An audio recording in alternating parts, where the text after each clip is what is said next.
लक्ष्मण भैया की रथ सजवाऊ हो। अरे अरे लक्ष्मण भैया की रथ सजवाऊ हो। भैया सीता जी का रथ बैठाओ जंगल छोड़िया हो। भैया सीता जी का रथ बैठाओ जंगल छोड़िया हो।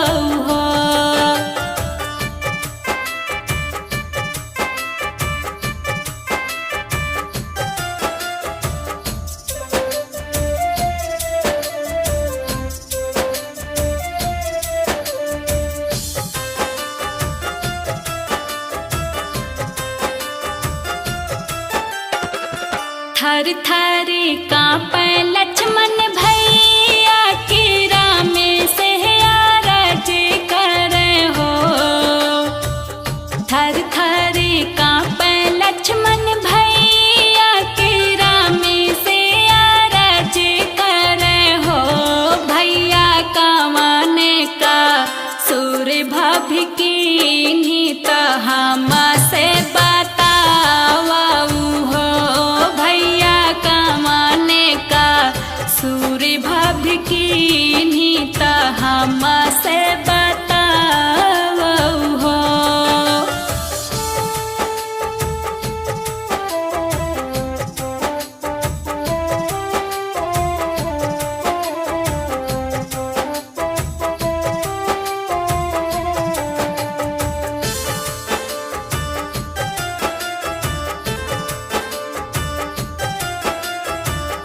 अरे अरे लक्ष्मण भैया विपतिया के नायक हो। अरे अरे लक्ष्मण भैया विपतिया के नायक हो। भैया सीता जी का हर लग रावण लंका बिच राखाई हो। सीता जी का हर लग रावण लंका बिच राखई हो।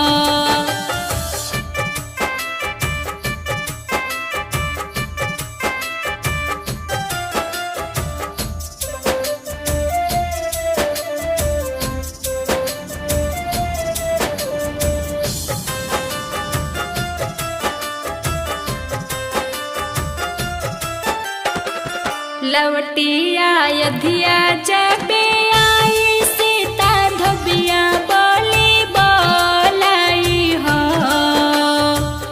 लौटी अयोध्या जब आई सीता धोबिया बोली बोलाई हो।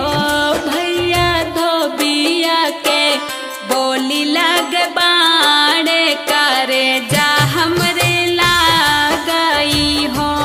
भैया धोबिया के बोली लग बाण करे जा हमरे सालई हो।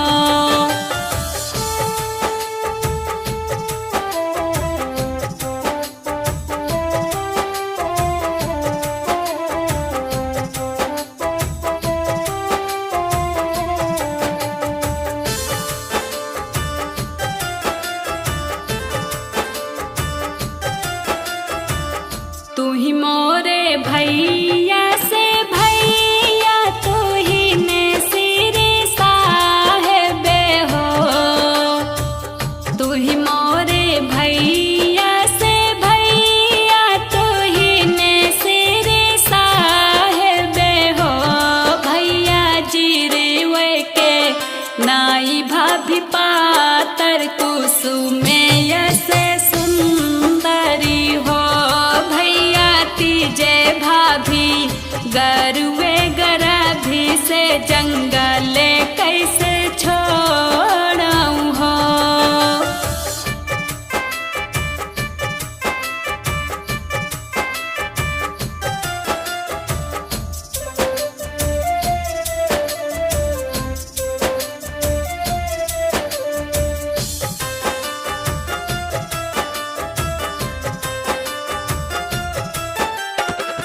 सभवा से उठे लक्ष्मण भैया तरथ सजवाई हो।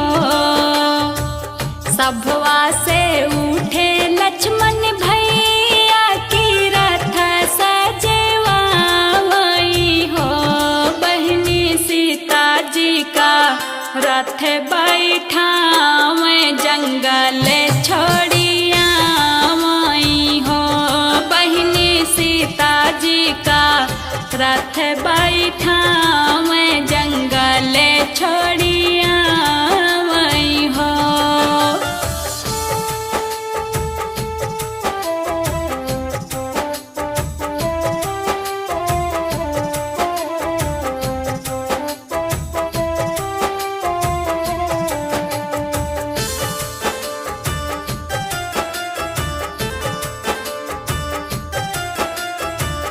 इति उतनी हाराई सीता की राहिया में भटकाई हो। इति उतनी हाराई सीता डगरिया में भटकाई हो। बहनी रोई रोई करली पुकारे वाता कुछ नाही सूझाई हो। करली पुकारे वाता कुछ नाही सूझाई हो।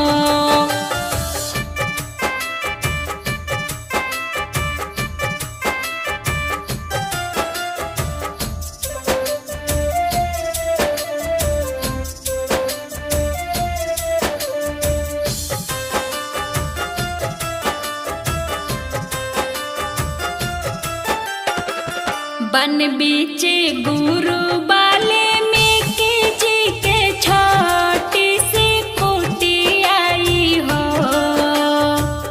बन बीचे गुरु वाल्मीकि जी के छोटी सी कुटी आई हो।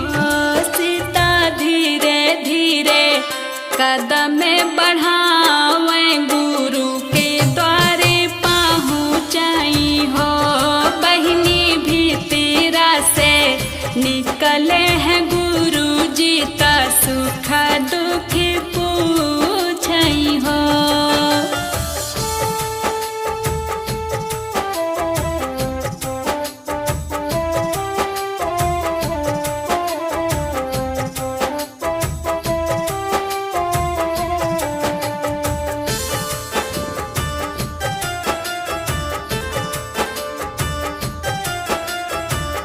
के करे आयु तू ही धैर्य ताके कर बाहुरी आई हो।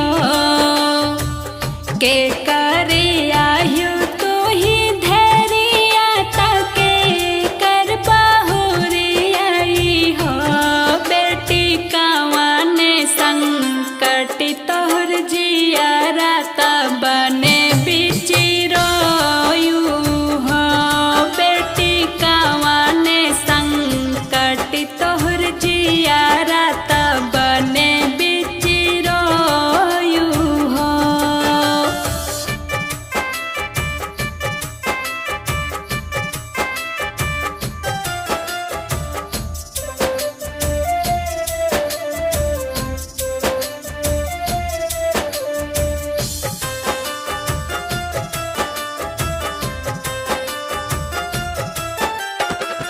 राजा जनक जी की धैर्य ता दशरथ की बाहुरी आई हो। राजा जनक जी की धैर्य ता दशरथ की बाहुरी आई हो। गुरु जी हमें कासा रण दई देवो कठिन दुख काटती हो। गुरु जी हमें कासा रण दई देवो कठिन दुख काटती हो।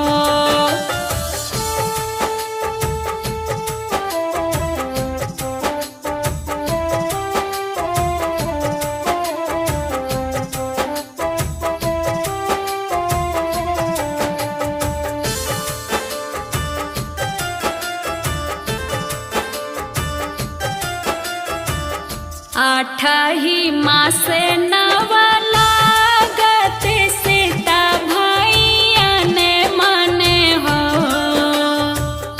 आठही मास नवला गते सीता भैयन मने हो। बहिनी सावन मास दिन पूर्णिमा की लवा कुश जनमनी हो। बहिनी सावन मास दिन पूर्णिमा की लवा कुश जनमनी हो।